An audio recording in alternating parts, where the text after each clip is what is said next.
190번입니다. 189번은 그 직원 부담률을 고려해서 문제를 풀어야 되고요.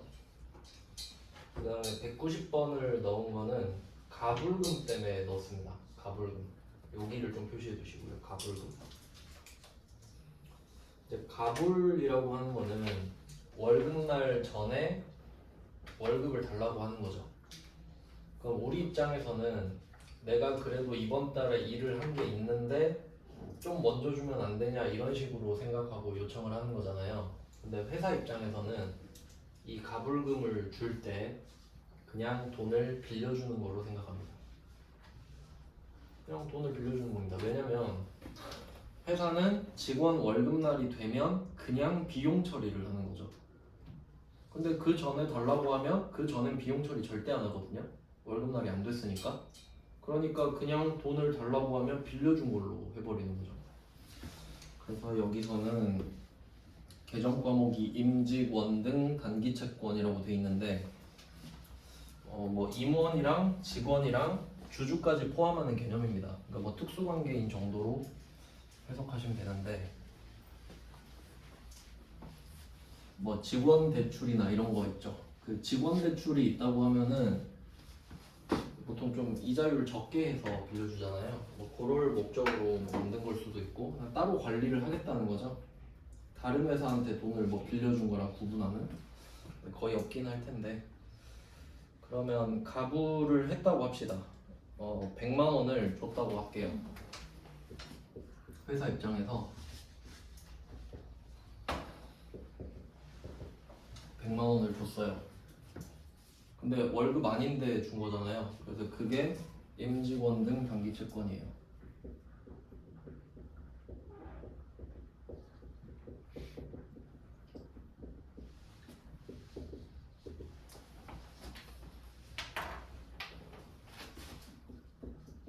요거는 대여금이라고 생각하면 되거든요. 빌려준 거니까.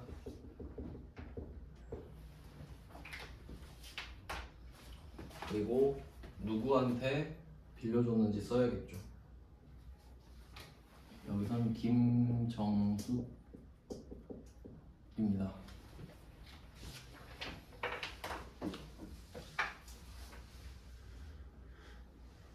김정숙.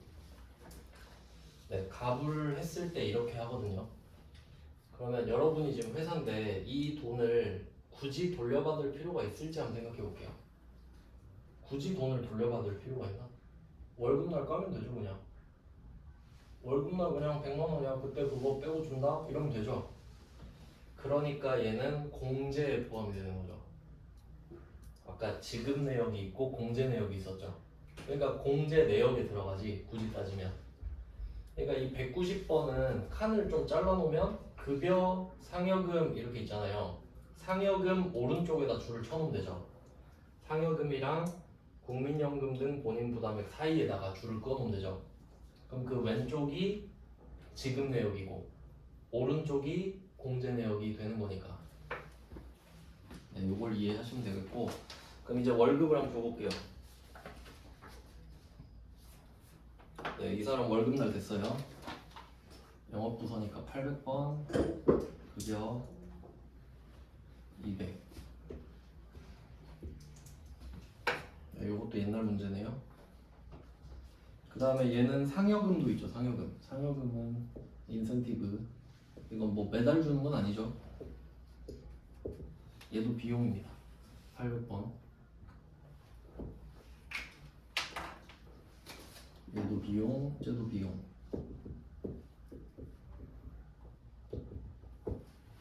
네, 개정 과목은 관리 차원에서 나누는 거예요. 그러니까 기본급으로 얼마 줬고 상여금으로 얼마 줬는지 알아야 되니까 우리도 그냥 그 구분하는 명분으로 씁니다. 네, 이렇게 해놓고 그 다음 예수금 있죠. 예수금은 17만원, 3만원 플러스 17만원이겠네. 소득세랑 4대 보험.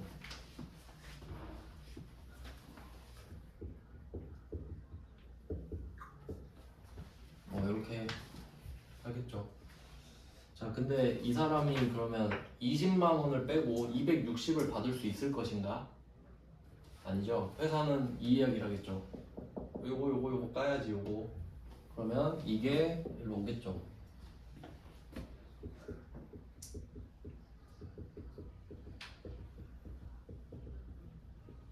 여기서 100만 원을 까겠다.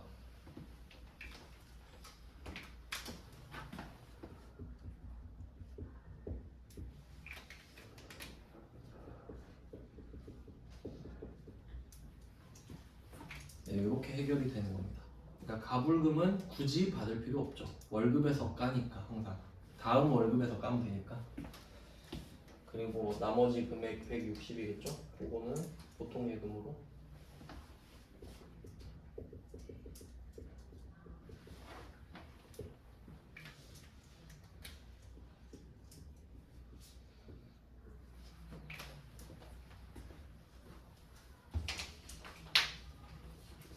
네, 가불금까지 했으면 완벽하죠. 네, 다 할 수 있어요.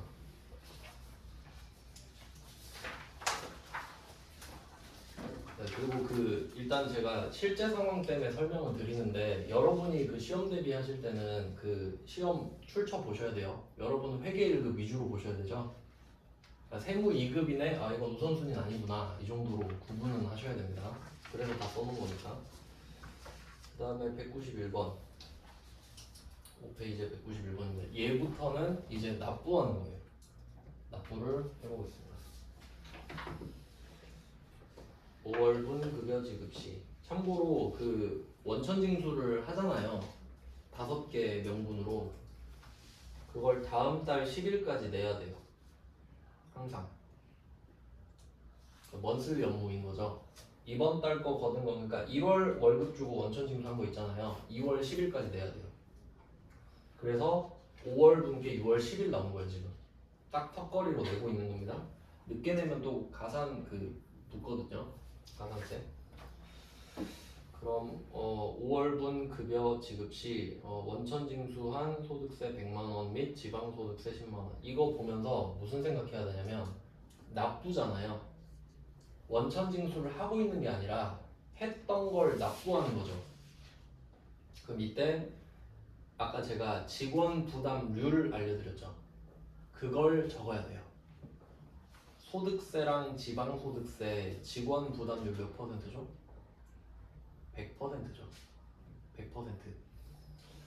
그래서 지금 직원 거 소득세랑 지방소득세를 110만 원을 걷어놓은 상태거든요. 그럼 100%삥 뜯었죠. 그럼 회사가 혹시 더 내줄 거 있나요? 없죠. 그러면 110만 원 걷은 거 내면 끝이에요.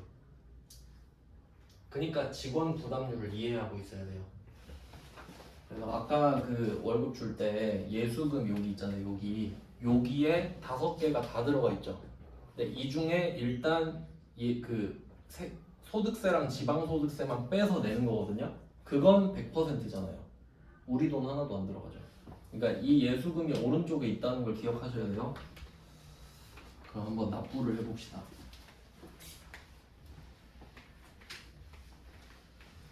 네, 실제로는 예수금도 다 나눠서 기입하거든요. 그러니까 뭐 예를 들면 100만 원 예수금 부채잖아요. 광주 세무서 100만 원, 예수금 10만 원, 뭐 동구청 이런 식으로. 실제로는 그럴 거 아니에요. 근데 우리는 그렇게까지는 안 하고. 그러면 예수금이 오른쪽에 있던 거를 왼쪽으로 빼야겠죠. 근데 어차피 같이 내는 거니까. 근데 실제로 따로 냅니다. 국세랑 지방세는 따로 내야 되는 거예요. 이게 진짜 번거로워요. 그럼 110만 원 그냥 여기선 같이 냈다 치고 보통 예금으로 주면 되는데, 자, 답은 되게 간단한데 이 상황을 생각해 보셔야 된다고요. 그러니까 여러분이 지금 회사를 운영하고 있어요. 그 직원 저번 달 월급 주면서 삥 뜯어놓은 거예요. 110만 원. 그럼 이걸 그냥 내는 거면 하나도 안 아깝죠. 그러니까 원래 이 110을 직원한테 줘야 되는 거거든요. 근데 야, 너 어차피 세법 모르잖아. 내가 110 걷어서 그냥 내줄게. 그럼 어쨌든 우리는 직원한테 110을 주든 국세청에 110을 주든 어차피 주는 거잖아요. 그러니까 이 돈은 직원 대신에 국세청, 뭐 구청 이렇게 내는 거니까 안 아깝다는 소리예요. 그냥 뭐 내면 되지 이런 거죠. 그래서 그 느낌까지 받으셔야 됩니다. 부채 사라지고 자산 사라지고 이렇게 돼요.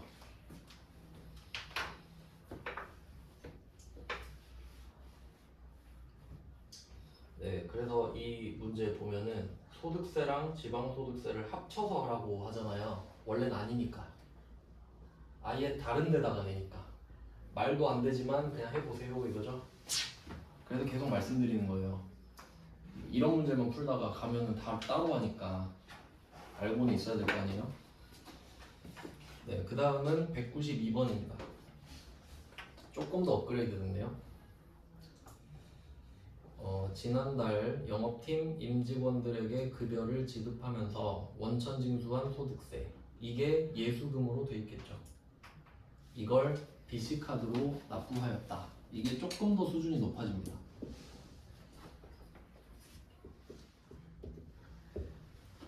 자, 예수금인 건 똑같죠. 그럼 이때 카드 결제면 미지급금, 원재료 아니니까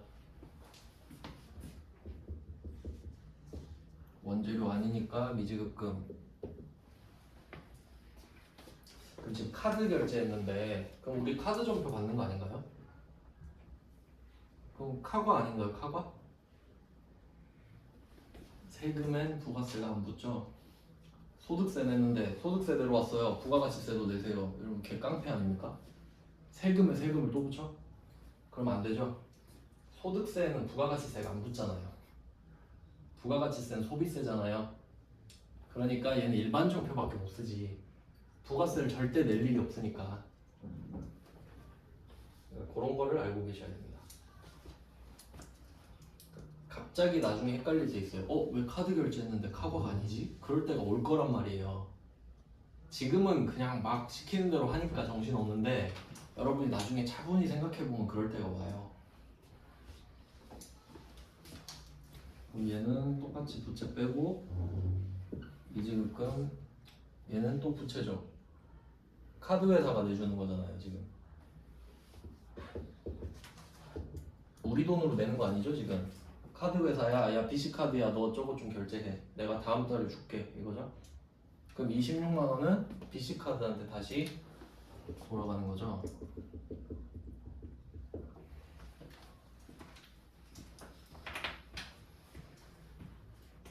이런 내용입니다.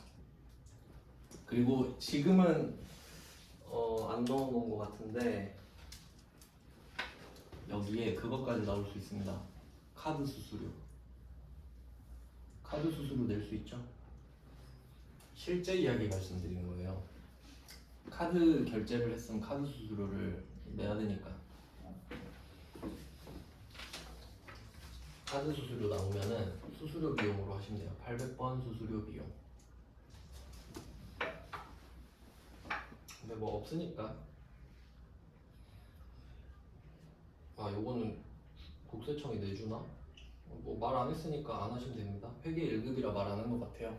그래서 이렇게 현금 보통 예금 내면 쉽고 카드 결제까지 염두에 두세요. 그 다음에 193번이랑 194번은 똑같이 생겼죠. 하지만 두 문제를 넣은 이유가 있지 않겠습니까? 193번은 건강보험료고 194번은 고용보험료거든요. 네, 똑같은 걸 두 번 넣지는 않습니다.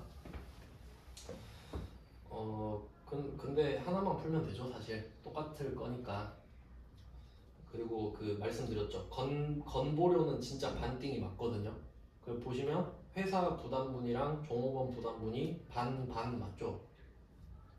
회사 부담분 30, 50이니까 80. 회사 부담분 80이니까 80. 그럼 우리는 지금 얼마 내는 거예요? 160. 맞죠? 160 내는 거예요 지금. 근데 80만 원은 삥 뜯은 거죠. 안 아깝죠? 그러니까 여기서 종업원 부담분 80만 원 있잖아요. 옆에 보면 급여 지급 시 이 금액을 차감하고 지급함 써있죠. 그럼 이거 계정 과목 뭐예요? 예수금이라는 소리잖아요. 예수금으로 해놨음 이 말이죠. 그럼 이 80만 원은 안 아깝죠. 어차피 넣어줄 거 째주면 되니까. 근데 위에 있는 회사 부담분 30, 50은 어때요? 와 이건 주기 싫죠. 그러니까 이거는 비용이란 말이에요. 그럼 이거 비용인 건 아시겠죠? 생 돈 나가니까. 그럼 그 이름이 뭐냐? 세 번째 줄에 복리후생비 표시할게요. 그리고 한번 잘 생각해 보세요. 건강보험료죠. 계정 과목 중에 보험료도 있거든요. 그럼 왜 건강보험료가 복리후생비일까? 보험료는 우리 회사가 보험 그 서비스를 받을 수 있는 걸 냈을 때 보험료겠지. 맞아요? 지금 회사가 지 보험료 내나요? 직원들 거 울며 겨자 먹기로 내주고 있죠. 그러니까 이름만 보험료지 지금 직원 보험료를 내가 내주고 있잖아요. 그럼 이게 보험료인가요? 아니죠. 그냥 직원을 위해 썼다 이렇게 하는 게 맞죠. 그러니까 4대 보험 강제로 내주는 건 복리후생비가 맞겠죠. 네, 그렇게까지 생각하면 제일 좋고. 근데 단순하게 보험료니까 보험료 아닌가요? 이러면 좀 그렇고. 194번 밑에도 복리후생비로 하라고 하죠. 근데 만약에 보험료로 처리해라 하면 보험료 하시면 돼요. 근데 원리는 아무 말 없으면 복리후생비다 이거지. 그냥 직원 때문에 쓴 거니까. 이거 회계 처리합니다. 이제 예수금이 차변으로 오는 건 아시겠죠? 뭐 이건 정해진 거니까. 193번을 풀게요. 예수금 80만 원.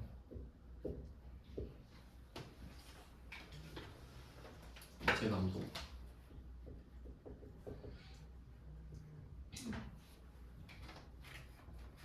자, 요건 안 아까워요. 근데 내 돈도 80이 나가야 되거든요. 근데 또 영업부랑 생산부가 나눠져 있죠. 왜냐면 비용은 나눠서 적어야 되니까. 그러면 영업부는 800번. 복리후생비. 보통 줄여서 복후비라고 많이 하는데 복리후생비 30. 이 금액 잘 보셔야 됩니다. 제가 바꿔서 적은 적이 많아가지고. 영업부 30. 생산부 50. 보통 생산직 직원이 많으니까 이 둘은 합쳐서 비용이고요. 자, 일단 차변은 이렇게 완성이 되거든요. 조금 더 적어 놓으면은 자, 예수금은 직원 부담분 50%. 안 아깝습니다. 직원 부담분은 어차피 네 돈이니까. 근데 요거는 회사 부담분이죠. 아 이건 아까운 거예요. 내가 부담하잖아 지금. 그러니까 비용이지. 회사 부담분 그것도 50%. 그러니까 지금 실제로 내는 돈이 160이잖아요. 내 돈 80 들어가는 거죠. 네 돈 80, 내 돈 80이니까. 근데 내는 돈은 표면적으로는 160이죠. 보통 예금.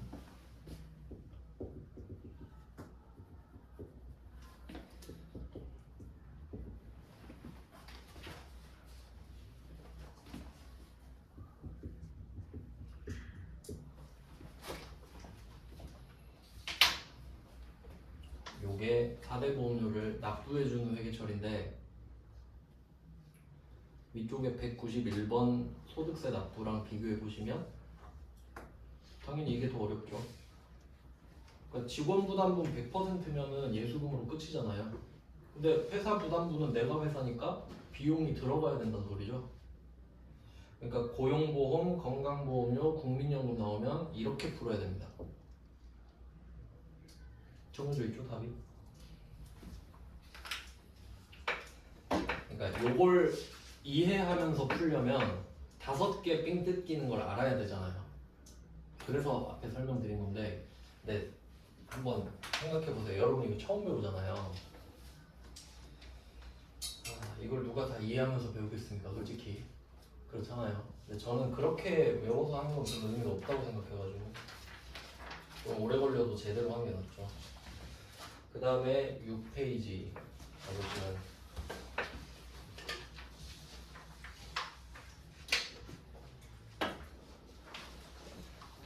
6페이지에 195번 9월 10일입니다.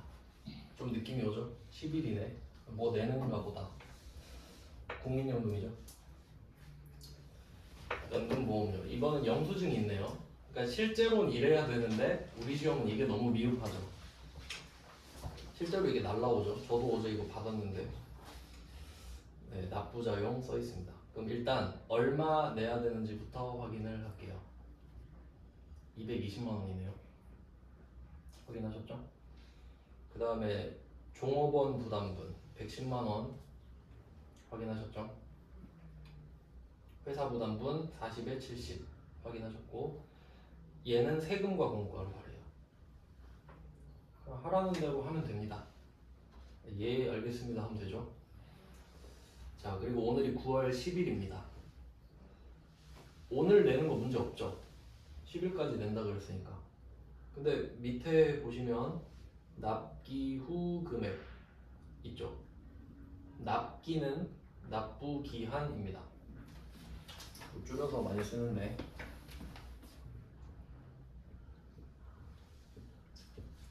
납부기한 여기서 중요한 글자는 한이죠.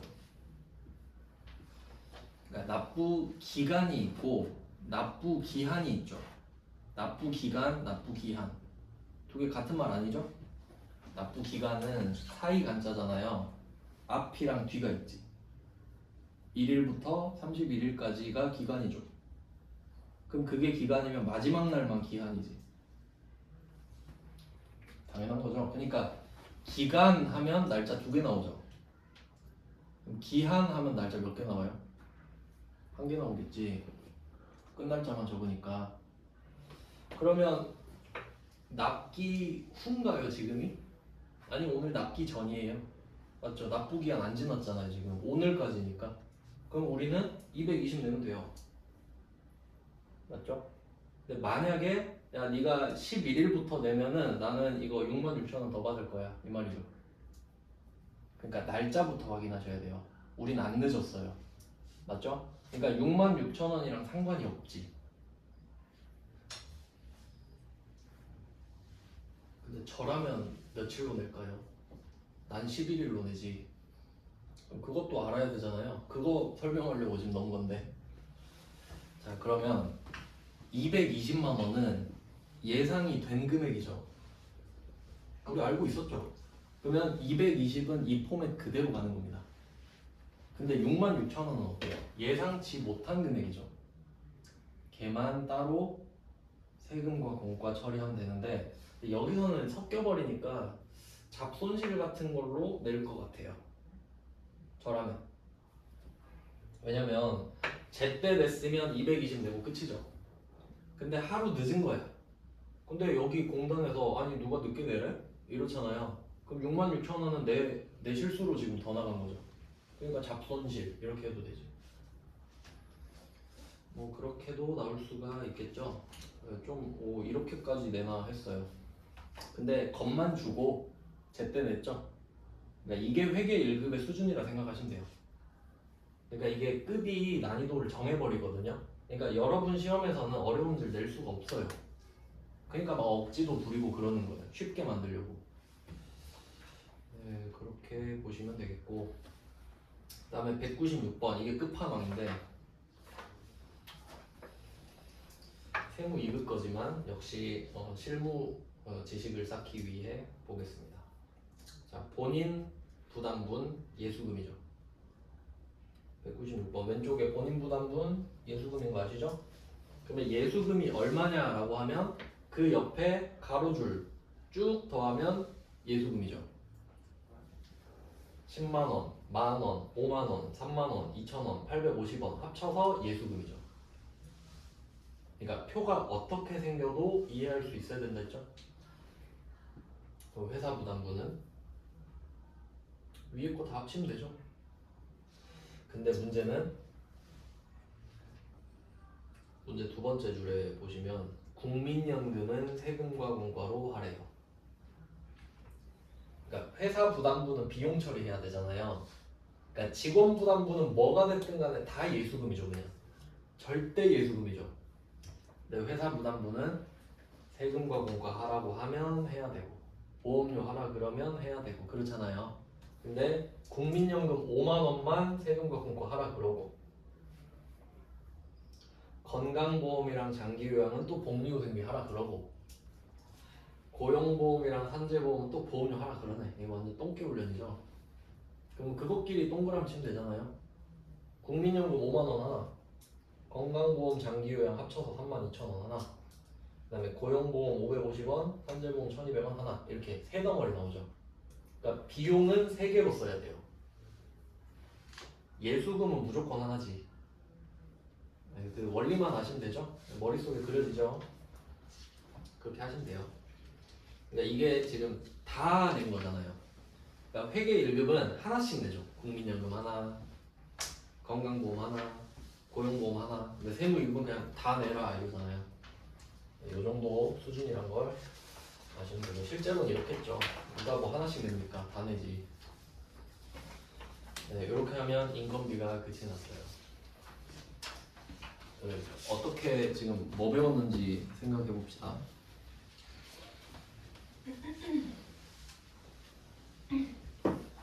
그러니까 그 인건비잖아요. 인건비 두 개로 나누는 거예요. 직원이 아닌지 직원인지. 직원이 아니면 그 내 사람 아니잖아요. 그럼 뭐 대충 법에 정해진 3.3% 떼든가 15.4% 떼든가 27.5% 떼든가 끝. 내 사람 아니니까. 그럼 정해진 요율로 떼고 끝입니다. 그리고 그것도 다음 달 10일까지 내야 돼요. 근데 얘는 그건 없죠. 그 4대 보험은 없지. 소득세랑 지방소득세만 뜯어서 내는 거예요. 그러니까 3.3 프리랜서가 3%가 국세고 0.3이 지방세거든요. 그러니까 걔도 나눠서 내는 거지 결국. 15.4도 14랑 1.4니까 27.5도 25랑 2.5고. 근데 직원은 어때요? 그러니까 얘는 4대 보험 없고 소득세 등만 내고 얘는 소득세 등 하고 4대 보험까지 같이 가잖아요. 이렇게 되는 거죠. 그러니까 요거를 납부하는 문제를 또 낼 거 아니야. 이거 납부하세요, 이거 납부하세요. 물론 이것도 납부하세요 할 수 있고, 근데 요거는 어차피 같으니까. 이렇게 흘러가는 겁니다. 직원이 아닐 때, 직원일 때는 4대 보험도 내고 소득세도 낸다. 이렇게 해서 인건비예요. 실제로 제일 중요하죠. 여러분이 회사 운영할 때 제일 중요하지 않겠나요? 이걸 몰라서 세무사한테 맡기는 거니까.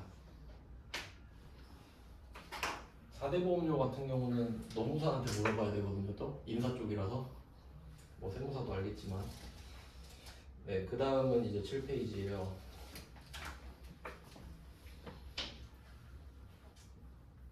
네, 7페이지는 부가가치세 정리입니다. 제목을 좀 붙여두시면 좋은데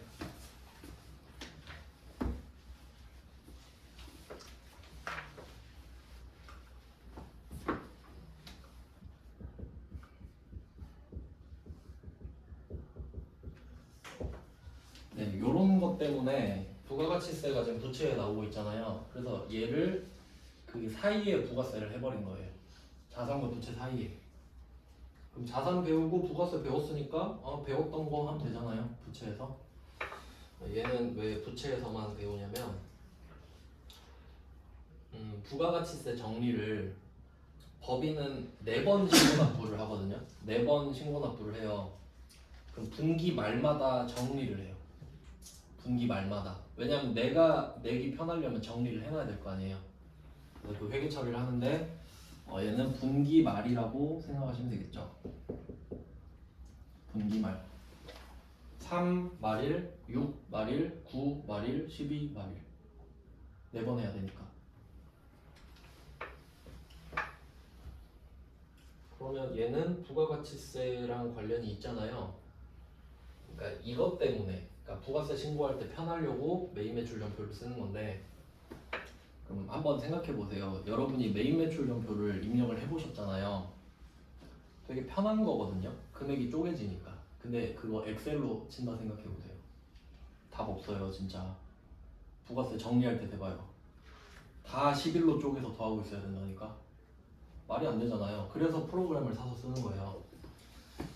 그럼 한번 내용을 보면은 부가세 대급금, 얘는 매입세액이죠. 좀 써놓을게요. 부가가치세 대급금이라고 밑에 써있죠. 그게 매입세액이죠. 매입세액. 그 다음에 오른쪽에 부가세 예수금은 매출세액이죠. 그러니까 세법에서는 이렇게 말하는데 회계에서는 이렇게 말한다 까지 알고 계셔야지. 둘 다 해야 되니까. 그러면 우리가 물건을 샀을 때 어떻게 됐었냐면, 원재료 뭐 100만원짜리, 원재료 80만원짜리 샀다고 하면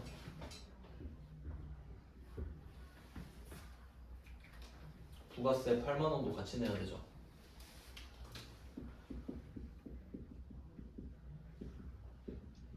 저절로 입력은 되지만 어떤 계정 과목이 무슨 내용인지는 아셔야죠.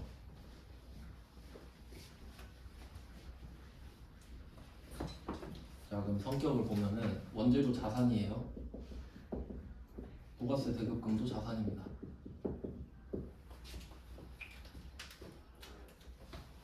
네, 그럼 이 상황이 뭐냐면, 여러분이 80만원짜리 물건을 사면 8만원을 내야 되는 건 팩트입니다. 그러니까 88만원을 내는 건 팩트인데, 내가 여기서 부가세를 받을 수 있냐 없냐를 적는 거예요, 여기. 그러면 우리가 세금 계산서도 받았고 원재료 사는 거니까 우린 확신이 들죠. 아, 이건 100% 돌려받네. 그러니까 메인 매출 전표에 51번 과세로 적는 거죠.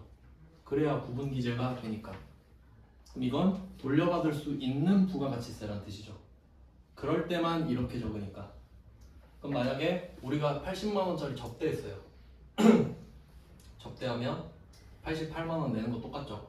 근데 8만원 못 돌려받죠. 그러면 접대비 88만원 이렇게 적죠. 못 돌려받는 부가세는 구분기재할 이유가 없잖아요. 그런 원리라는 거예요.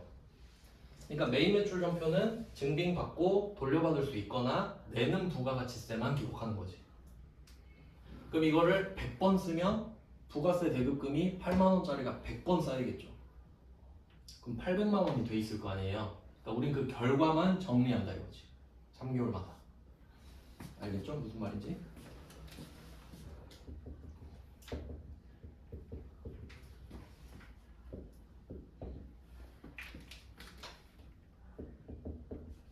그리고 또 여기서 포인트는 내가 이 88만원을 안 내도 8만원 돌려받는 겁니다. 그 3개월 단위로 끊었을 때요. 그러니까 이게 또 중요한 건데, 이게 4개잖아요. 내가 이때 매입을 한 거예요. 이때 매입을 하고 이때 외상을 갚은 거예요. 잔금 치른 거예요. 근데 신고할 때 이 8만원 있죠. 이 8만원 이때 신고할 거 아니에요. 매입했으니까 이때 8만원 돌려받는다고. 발생주의예요. 그 부가가치세도. 그러니까 내가 이때 팔았으니까 이때 신고할 거 아니에요. 그럼 8만원 일단 돌려받아. 그리고 88만원을 얘한테 내면 되는 거죠. 거래처에. 먼저 돌려받고 그 돈으로 낸다 생각하면 돼요. 어차피 그래도 80만원 내는 거잖아요. 맞죠? 실제로 그렇습니다. 팔 때도 마찬가지겠지. 그럼 상대방은 돈을 못 받았는데 부가세를 내겠죠. 그리고 나한테 88만원을 받겠지. 네, 이게 좀 그 돌아가야 돼요. 실제로는 그게 더 중요해요. 제가 진짜 하면서 느끼는 건데, 계정 과목 아무 필요 없어요. 구조를 이해하셔야 돼. 계속 왜 이걸 이렇게 하지? 이런 걸 생각하셔야 되지. 이때는 무슨 계정 과목, 그건 아무 의미가 없어요, 진짜. 네, 그러면 샀을 땐 이렇고 팔 때는 100만원짜리 팔아봅시다.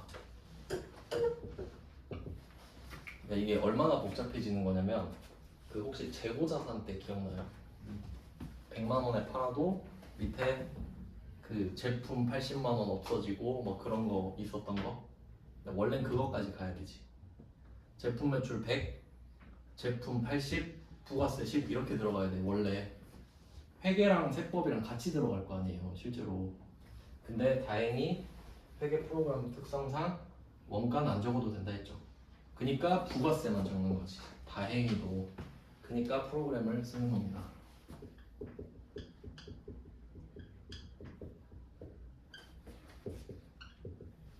이렇게 되겠죠.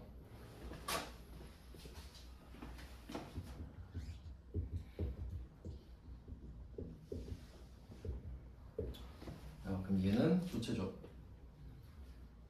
110을 받지만 어차피 10은 내야 돼. 그러니까 이게 부가가치세면 부가세 예수금이고 직원들한테 월급 주면서 원천징수한 건 예수금이지. 그러니까 예수금은 두 개. 그래서 이런 걸 보통 영업용 예수금이라 그래요. 부가세를. 내 영업이 매출이니까. 그냥 뭐 굳이 말하자면 얘는 마찬가지로 외상 매출금이어도 10만 원 내는 거죠. 일단 내야지. 이런 식으로 됩니다. 그러니까 계정 과목을 구분하면 물건을 팔 때마다 지들이 쌓이고 있죠. 알아서. 그리고 3개월 동안 쌓은 거예요. 3개월 동안 쌓아 보니까 이제 잔액 조회를 해요. 그러면 부가세 대급금 8만 원, 부가세 예수금 10만 원 이걸로 끝나버리죠. 얼마나 편합니까? 대급금 조회하면 8만 원, 예수금 조회하면 10만 원. 그럼 이번엔 2만 원 내면 되겠다. 끝이죠. 관리의 편의성을 위해서 이러고 있는 거예요. 그럼 이제 좀 납득이 되시죠? 엑셀로 입력했을 때 생각하면 답이 나옵니다. 자, 그럼 이제 정리를 할게요. 정리.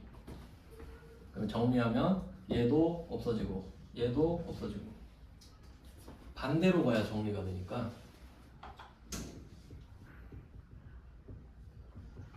부가세 예수금, 부가세 대급금.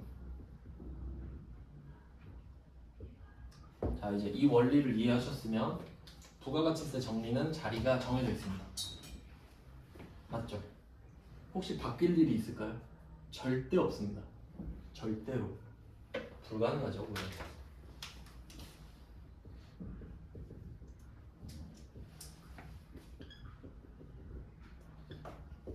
이렇게 되는 거예요.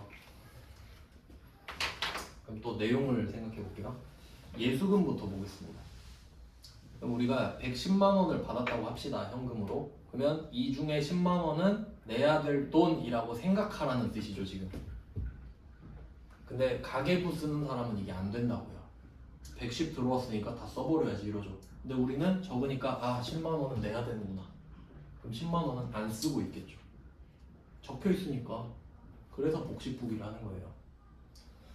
그러면 부가세 예수금 10만 원 이렇게 생각을 하겠죠? 이거 보고 10만 원 내야겠다. 그럼 실제로 현금 10만 원이 나가야 되죠. 이렇게 현금 10만 원. 근데 생각해보니까 나 받을 거 있는데? 그럼 굳이 내가 10만 원 낼 필요 없죠. 그럼 8만 원 안 내면 되잖아요. 안 받고 안 내면 되잖아요. 그러니까 이게 정리지. 그러니까 세무서 가서 저 10만 원 낼 거 있고 8만 원 받을 거 있으니까 퉁칩시다. 상계하는 거죠 지금. 퉁치자. 그럼 서로 편하죠. 네, 그럼 이렇게 됐잖아요. 이게 포맷입니다. 자, 여기서 개념을 얹으면 되는데 그럼 상황이 두 개 있어요. 첫 번째는 예수금이 크다. 네, 그게 정상이겠죠. 정상이어야 되죠. 예수금이 더 많아야 될 거 아니에요. 그럼 대급금이 더 클 수도 있긴 있죠. 사업 처음 시작하면. 처음에 물건 사기만 하니까. 그러면 이때 부가세 정리는 두 가지로 정리하시면 돼요. 예수금이 크다, 대급금이 크다로. 맞죠? 그러면 예수금이 크면 지금 이 상황이잖아요. 그럼 우리가 내야 되죠. 2만 원 내야죠 지금. 8만 원은 안 내도 되니까. 그리고 오늘 날짜가 지금 이게 이기확정이니까 12월 31일이거든요. 제가 부가세 그 정리는 분기 말마다 한댔죠. 근데 이거 왜 하는 거냐면 이거 시켜서 하는 거 아니에요. 내가 부가세 얼마 내는지 궁금해서 하는 거예요. 맞죠? 그러니까 능동적으로 할 수 있잖아요. 아, 얼마나 해야 되지? 계산해보는 거죠. 그리고 납부는 1월 1일부터 1월 25일까지 하거든요. 그럼 우리가 2만 원 내야 되는 걸 알고 있죠? 낼 수 있어요? 못 내죠? 미지급 세금입니다. 알지만 낼 수가 없어요.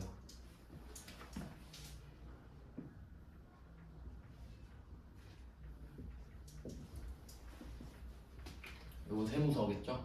땡땡 세무서, 광주 세무서. 세무서 말 안 해주니까. 그러니까 이게 세법이랑 회계를 알아야 쓸 수 있는 거잖아요. 그러니까 세법 모르는 사람은 아니 왜 안 내요? 이러고 있겠지. 안 받아주니까. 그럼 얘를 1월 25일에 내면 미지급 세금이 차변으로 가면서 보통 예금 2만 원이 빠지겠죠. 그러니까 정리 한번 하고 납부 따로 할 거 아니에요. 시기가 다르니까. 그럼 이걸 1월 1일에 정리하면 안 되냐? 할 수 있죠. 근데 12월 31일이 할 수 있는 제일 빠른 날이잖아요. 그러니까 11, 12월 거 세 달치를 정리하는 거니까 이날 하는 게 제일 좋잖아요. 다음날 해도 누가 죽이진 않지. 근데 제대로 된 회사라면 이때 하겠죠. 그래서 이거 미지급 세금 본 적 있지 않나요? 앞에 법인세 할 때? 그때 말씀드렸는데. 그럼 여러분이 그 특정 회사의 재무제표를 봤을 때 재무상태표 보면 미지급 세금이라는 계정 과목이 반드시 있을 거라 그랬죠. 12월 31일에. 이유는 법인세도 못 내고 부가가치세도 못 내니까.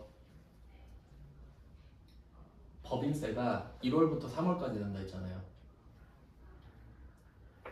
그러니까 2022년도 1월부터 12월까지 번 돈 있죠. 1년 동안. 그걸 다음 해 1월부터 3월까지 내니까 12월 31일에 비용을 잡아야 되니까 미지급 세금으로 해놨을 거 아니에요. 그러니까 걔도 있고 부가세도 있잖아요. 그러니까 항상 고여 있겠지 이렇게 미지급 세금이. 그런 내용이에요. 그러니까 내는 거는 안 어렵죠. 미지급 세금 없애고 내면 되니까. 그러면 반대로 이것까지만 하고 끝낼게요. 금액이 바뀌면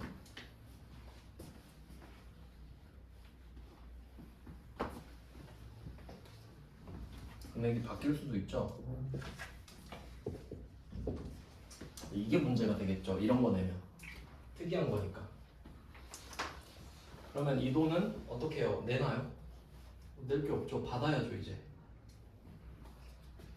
그럼 아까 미지급 세금 계정 과목을 봤는데 세금은 원래 내는 게 맞잖아요.